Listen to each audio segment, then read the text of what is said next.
Volvemos a la tertulia. Estamos en jueves 27 de mayo del año 2021 y nos acompañan en la mesa Leonardo Costa, Daniel Superviel, David Uriarte y Esteban Valenti. Cambiamos de tema. Decenas de funcionarios policiales despidieron al ministro Jorge Larrañaga, que falleció el sábado de un paro cardiorrespiratorio.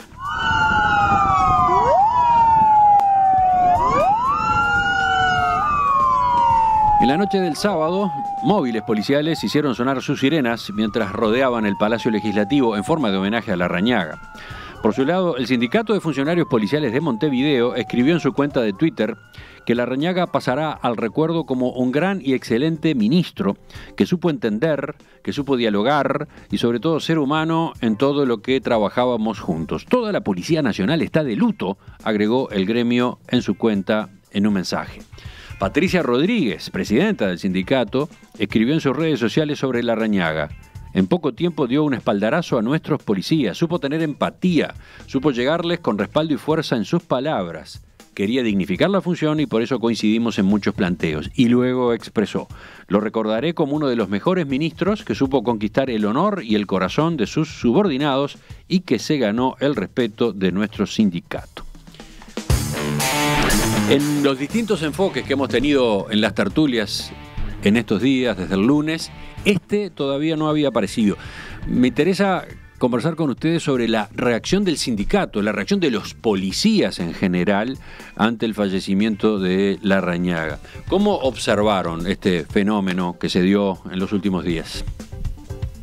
Bueno, yo lo observo como una consecuencia bastante lógica de un cambio de política en el ejercicio de la autoridad del Ministerio del Interior que impulsó Larrañaga, apoyado por el presidente de la República. Recordamos que la primera medida que tuvo el presidente de la República, el primer hecho político que generó la calle Pou, fue recibir a los directores nacionales de los 19 departamentos junto con el ministro, el subsecretario, el director nacional del Ministerio del Interior en la torre ejecutiva, y a partir de allí, bueno, Larrañaga se lanzó claramente con su perfil, de ese perfil tosco que se llevaba las cosas con mucha pasión por delante, y con un mensaje clarísimo de que había que revalorizar la dignidad y el respeto del policía en la opinión pública uruguaya, donde no valía cualquier cosa, no valía llevarse puesto a la autoridad pública. Yo creo que Larrañaga encarnó muy bien ese mensaje, le puso sal y pimienta con su personalidad que llenaba los ambientes, y bueno, y los policías se sintieron más respaldados, es un dato de la realidad, se sintieron más dignos en su profesión, se sintieron que la espalda que tenían atrás de su accionar estaba sólida, estaba fuerte,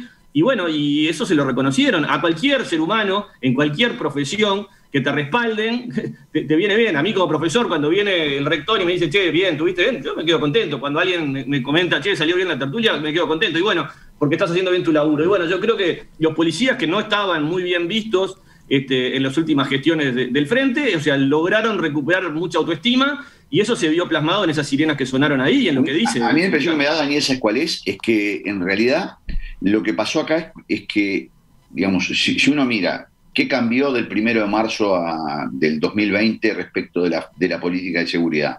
Bueno, pueden haber cambiado, por supuesto, los enfoques y otras cosas, pero ¿qué fue lo principal? No aumentaron los salarios de los policías, no cambió la situación económica de los policías bajo ningún tema. ¿Qué fue lo que hubo? Hubo una especie de salario emocional en el que el individuo se sintió avalado y respaldado por un ministro que estaba a cargo de las cosas y haciéndose cargo.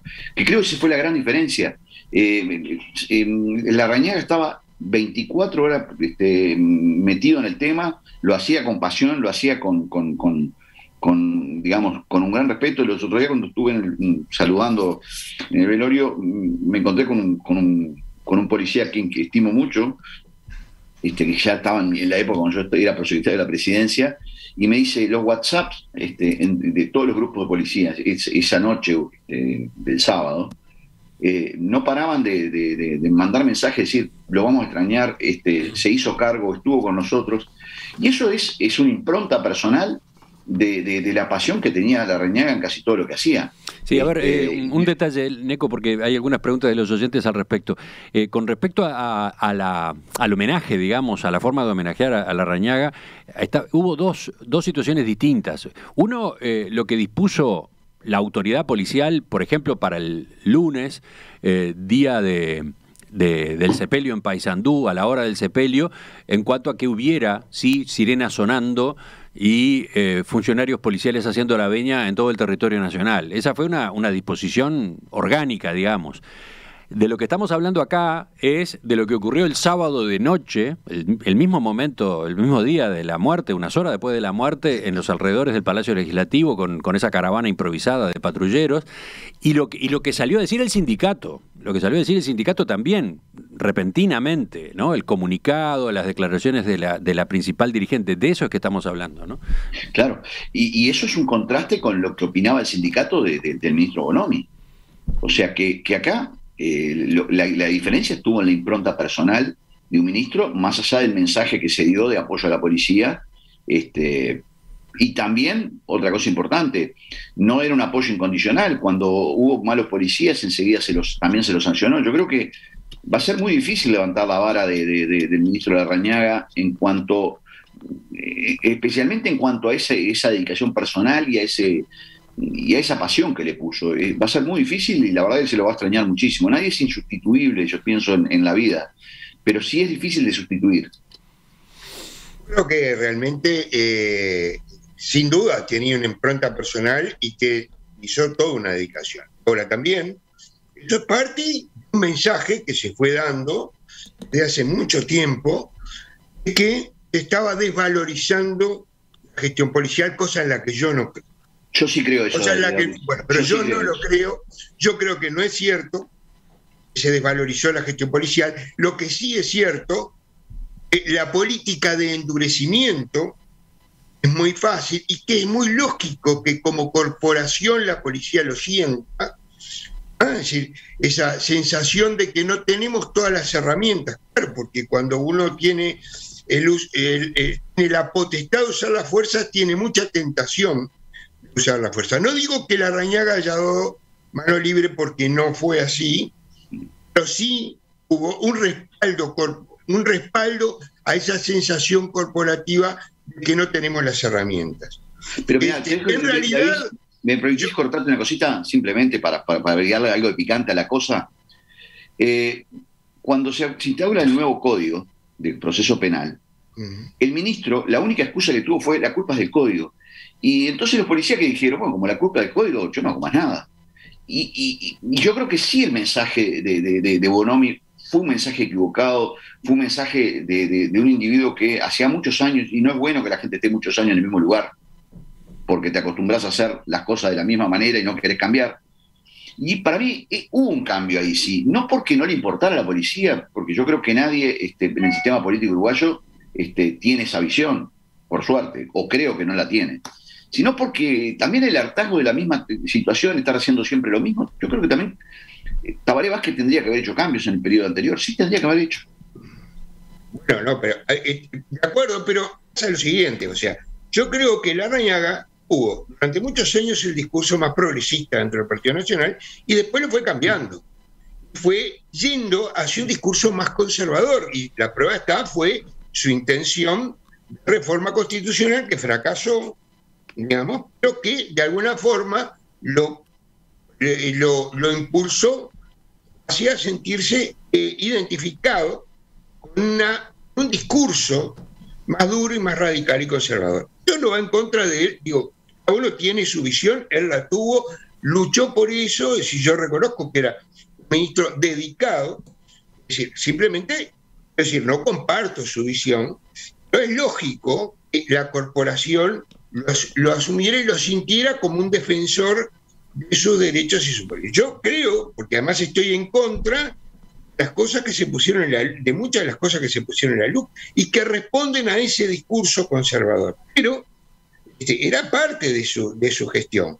Ahora, fue una persona entregada, sí, no tengo ninguna duda. Y creo que desde el punto de vista del gobierno, y creo que desde el punto de vista, en general es una pérdida para el sistema político nacional, porque es una figura de gran relevancia y también es una pérdida muy importante para el gobierno y ni que hablar para su sector de Alianza Nacional. Pero Esteban, yo creo que, ¿por qué la policía? Porque yo creo que es un sentir, y esto lo coincido con Daniel Superbel, si a mí me dicen si me reivindican la gestión y me dicen que estoy actuando muy bien, obviamente me voy a sentir contento. Capaz que no está bien, pero me voy a sentir contento y es lógico que la policía ya se ha sentido reflejada en eso. Esteban, seguimos con Esteban. Bueno, el 30% del motivo por el cual el Frente Amplio perdió las elecciones fue por el tema de la seguridad, y eso no lo duda absolutamente nadie. Están las encuestas, los grupos motivacionales, en todo. Segundo, a Larrañaga la policía lo quería, y hay que preguntarse por qué. Y lo quería la población. Es el segundo político del Partido Nacional, de gobierno, con mayor respaldo, siendo ministro de Interior, cuando en nuestros gobiernos, en los gobiernos del Frente, era el último. Por algo era, porque los resultados medidos daban determinados resultados. Hay una relación entre la actitud de encabezar a la policía, respaldar a la policía, ponerse al frente de la policía y los resultados. Es innegable. No es un problema. A ver, en el Uruguay hay gatillo fácil. El que me diga eso es porque no lee ni siquiera un diario fuera del Uruguay. ¿Está claro? No lee los diarios argentinos, chilenos, no. Hubo represión durante el gobierno de Larrañaga. Por favor. No me hagan reír a ver, yo tengo 73 años, yo viví la represión, no hubo nada. A ver, 3 policías los agarraron, los firmaron hace pocos días, están todos procesados. Entonces, vamos a dejarnos de hablar de abstracciones. Larrañaga se ganó el prestigio de la policía porque una policía que no sale a pelearla al borde de la ley, escuchen bien, al borde de la ley, sí, porque los delincuentes entran de la ley para adentro y te destruyen la sociedad, y porque han crecido, y porque se ha hecho mucho más mala, porque hay mucho más delincuente que no le importa un pito la vida. Todo eso necesita una policía que no se deje robar el arma como si fuera una pavada. Y eso efectivamente jugó, pero además ponía la cara. No era un buen declarante, no era, porque eso lo sabemos todos. ¿Ah? Y sin embargo se ganó el respeto de todos. ¿Por qué?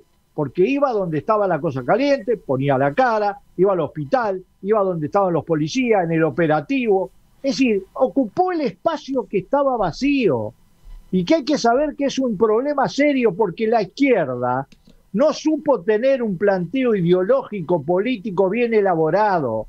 Pasamos de la época mía, donde nosotros pensábamos que si llegábamos al gobierno a los delincuentes lo poníamos contra un paredón, porque eran contrarrevolucionarios, que es lo que se hizo en Rusia, en Cuba, en China, etcétera, a la época en que era un problema social, y mejoraban todos los indicadores sociales y empeoraban todos los indicadores de delincuencia. Y no supimos encontrar un camino. No es la culpa de Bonomi, ese le echaron un muerto arriba, que era un muerto de toda la izquierda. Entonces, yo creo que en el Uruguay sigue siendo un país democrático, con una policía bien armada, bien preparada, con buenos equipamientos que se dieron en el periodo anterior, que no era el periodo, pero que necesitaba un liderazgo. Y eso se lo dio Larrañaga.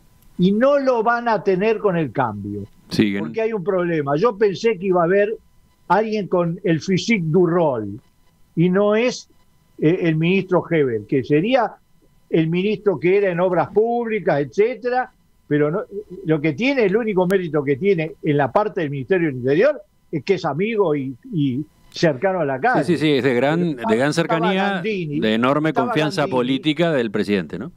Pero, por favor, Gandini, me toca. Estaba Gandini, que tiene la misma actitud y la misma potencia que tenía Larrañaga, y que además era de Alianza Nacional. Bueno, yo 3 comentarios. Primero, estamos hablando de lo que pasó este fin de semana. El análisis de qué va a ocurrir con la gestión de Luis Alberto Heber como ministro queda para otro día, y seguramente la semana que viene tendrá más elementos para considerar. ¿Decías, Daniel? No, bueno, un poco lo que dijo David con respecto a que Larrañaga pasó de ser más progresista a ser más conservador. Y ahí viene una discusión de fondo, que es, a ver, si que el cuidar a la población es progresista o es conservador. Yo creo que por cuidar a la población, darle respaldo a la policía, mano firme, como decía Larrañaga, no es ni progresista ni conservador, es lo que hay que hacer. Y yo creo que la izquierda, con el discurso que tuvo, lamentablemente, se olvidó de esa parte del accionar policial y del respaldo a la policía que Larrañaga sí le dio. Después otro punto que creo que tiene que ver con parte de lo que generó.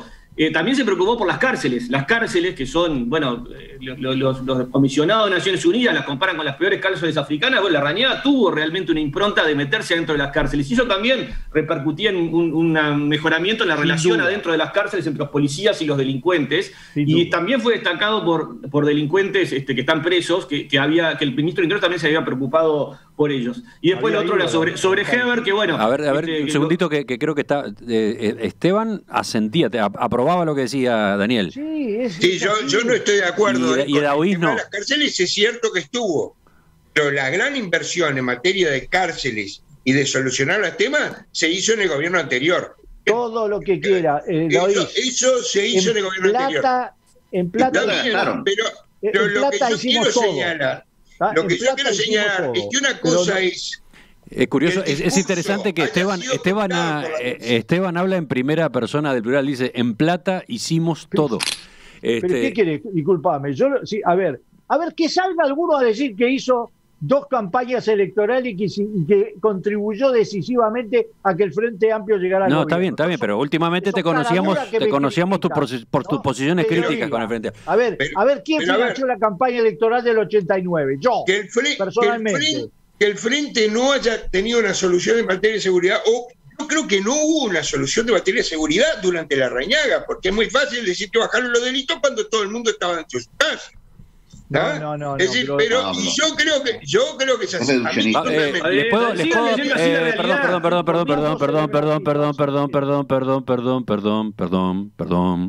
Perdón. ¿Viste que cuando abrí los micrófonos? Perdón. Emiliano, tú abriste la canilla. Sí. En la escuela. Sí, pero perdón. Se puede discutir hablando a un volumen más bajo. Bajen si decís 2. Perdón, te pareces a la Bianchi. Bueno, perdón. Estoy tratando de que aflojemos. Respiramos hondo. La discusión está fenómena, pero bajen 3 cambios y sobre todo bajen los decibeles. Sigamos ahora. Falta Neco. No, estaba. Una cosa. Lo que hablamos en el primer tema, los mensajes en eso son importantísimos. Y yo creo que es cierto que la inversión que se hizo en armamento, en cárceles, en salario, en las administraciones pasadas fue muy relevante. Tecnología. Y tecnología también. Ahora, tan relevante fue eso como relevante fue la falta de un mensaje claro, concreto, de apoyo a la actividad policial. Era como vergonzoso, parecía. Con un ministro que estaba cansado de muchos años, con mensajes que no eran claros, digamos, después de la muerte del director nacional de la policía, fue como una especie, ahora no me sale el nombre, Guarteche, perdón. La Llera, que también es un gran policía, era el verdadero ministro, y eso no está bueno. Yo creo que lo que hizo el mensaje claro de Larrañaga fue un cambio de liderazgo, hacerse cargo y sobre todo hacerle sentir a la gente de que la policía estaba para hacer cumplir la ley. Después, si fue la LUC, no fue la LUC, yo creo que no tiene nada que ver, porque ningún resultado de eso se vio. Lo acá fue, creo, liderazgo. Y después... y otra cosa, hay más policías en la calle, disculpa. ¿También? Es decir, nadie me podrá acusar de que yo apoyo este gobierno. Yo cuando tengo que discutirlo le doy con un caño. Porque le di con un caño al gobierno anterior cuando se equivocaba feo. Y se equivocaba feo. Era un grupo de burócratas con una Glock 9 milímetros de $700 a la cintura. Y logró romper en parte eso. ¿Sabés lo que falta? Con lo que hemos retrocedido, con ser el primer país en número de presos de toda América Latina, ¿sabés lo que falta? Falta una barbaridad. Y desgraciadamente Larrañaga había encontrado ese camino. Y lo perdimos. Vamos a ver qué pasa. Yo no quiero condenar a nadie antes de tiempo, pero un rol lo tenés que tener, lo tenés que asumir. El 24% no es una consigna. Yo sé, por lo que declaró el fiscal de corte, que a las 3 de la mañana se hablaban con Larrañaga. Y el fiscal de corte no es un hombre pro gobierno, lo puso el gobierno anterior. Pero es notorio que hubo un cambio radical. Y se llevaba muy bien la fiscalía con la policía. Vamos y cerrando. Se llevaban bien cuando había que encanar a algún policía pasado de la rosca o cuando había que procesar. Se llevaran bien, no se echaban la culpa uno a otro. ¿David? ¿Está claro? No, yo lo que quiero decir es lo siguiente. Es decir, coincido en que el mensaje del Frente fue muy malo, el Frente comunicaba muy mal, y también es posible, como lo que dice Esteban, que en realidad no hubo un accionar, y en ese sentido el accionar de Larrañaga fue sin duda. Yo a lo que me refería es a que también, y esto fue durante la campaña electoral y también después, el mensaje era: si endurecemos las penas, si creamos delitos como el arresto pasivo y las cosas vamos a solucionar el tema de la seguridad. Y ese es un discurso que yo no voy a aceptar nunca, porque pero creo no que se aprobó. Bueno, la LUC se aprobó, Pero disculpame, vos ves que haya cambio, vos ves que haya racias. Yo creo que hay un tema que es el discurso. Ahora, que el mensaje hacia la policía fue bueno. El mensaje inclusive hacia la sociedad. David, sí, evidentemente. Ahora, David, te pregunto, ¿vos ves racias? No, pero yo nunca dije eso. Y yo le reconozco a Larrañaga. Sí, pero yo vi gente del Frente escribiendo nunca le soltó la rienda. Yo eso lo reconozco y es real, aún en tema de pandemia. Bueno, se mantuvo dentro de los rangos constitucionales correspondientes. Lo último, yo me refería al discurso. No es el presidente del Salvador. El tema yo creo que el tema es de fondo, ¿no? Es ¿qué papel cumple la policía en la sociedad? Una policía que está vapuleada, que te la podés llevar puesta, que le podés decir cualquier cosa, o una policía que se siente respaldada por su ministro del Interior. Y Larrañaga hizo ese cambio, y el que no lo quiere ver, bueno, a mí está leyendo mal la realidad. Un solo tema para agregar. Si llegaran a llegar las firmas y la discusión de la LUC sí, la LUC no se da, y este es el tema, los que están queriendo digamos, derogar parcialmente la LUC, mueren. Tienen que ir contra Larrañaga. No, pero no contra la Larrañaga. A ver, yo lo quiero decir muy claramente. Yo creo que hay cosas que están en la LUC en materia de seguridad son inconstitucionales. Más allá de que respondan una necesidad, porque es lo que yo digo, lo digo en la facultad, ¿no? Mucha gente que te dice que votaría por la pena de muerte, que estaría a favor de la pena de muerte. David, ahora, cuando le dicen, bueno, tomá el arma y matalo, ahí se dan cuenta que la sociedad no funciona así. Yo siempre hago una comparación, porque viste, hay que asumir la responsabilidad. Yo no sería ministro de ningún tipo, porque terminaría muy mal con los funcionarios públicos. El único lugar que me ha venido alguna tentación, y a nadie más, porque la gente no es loca, es algún momento que me dieran un par de años de Ministerio del Interior. Yo te puedo asegurar que con un par de años de Ministerio del Interior, yo estudié el tema de la seguridad hasta el detalle en medio mundo, bueno, estaría mucho más cerca del mensaje de que la policía tiene que ser un instrumento de la sociedad y que la prioridad es la sociedad, que la prioridad no son los derechos de los delincuentes. Ya regresamos para los últimos temas, uno per cápita en el final, el último tramo de esta tertulia. ¿Sabés que, Romina, esta semana alguien que sabe de artes plásticas comentaba, acá en el piso 2, afuera de la radio, ustedes han ido armando una galería de arte nacional emergente muy interesante? Claro, lo decía a propósito de esto, que si están siguiendo nuestra emisión en video pueden en este instante observar cómo luce con las variantes que tiene cada semana, cómo luce la exposición Arte UI en perspectiva acá, en el piso 2 del Victoria Plaza Office Tower. Allí es posible disfrutar las obras de varios de los artistas que han ido pasando por el ciclo en las semanas previas. Es una galería mutante que va teniendo su rotación, pero que claro, para quienes llegan, para quienes se bajan de los ascensores y vienen, por ejemplo, hasta la puerta de la radio, es toda una sorpresa muchas veces, ¿no? Es algo atípico. Y bueno, para quienes trabajan acá en el edificio también. Esa es la parte de la exposición. A más de uno lo desconcertamos, ¿no? A ver si está en un estudio de radio, efectivamente, o en, no sé, o en el Louvre. Es como una cosa así, ¿no? Sí, sí. Estamos rodeados de obras de arte bellísimas, además, que le dan un muy buen toque a este entorno, ¿no? Es un placer trabajar así rodeados de arte. Arte UI en perspectiva. Cada semana un autor. Esta semana, ¿a quién corresponden las obras? Bueno, a quien estuvo ayer en la entrevista con Fernando Medina en La Conversación. Se llama, ¿cómo se llama? Guillermina, ¿no? Guillermina Uteda. El cuadro que tenemos aquí, el que tengo ya a mis espaldas, ese Moulin Rose, no Moulin Rouge, sino Moulin Rose, ¿no? Molino rosado. 1,20 por 1,20, acrílico en lienzo, pincel y espátula, una obra del año 2019.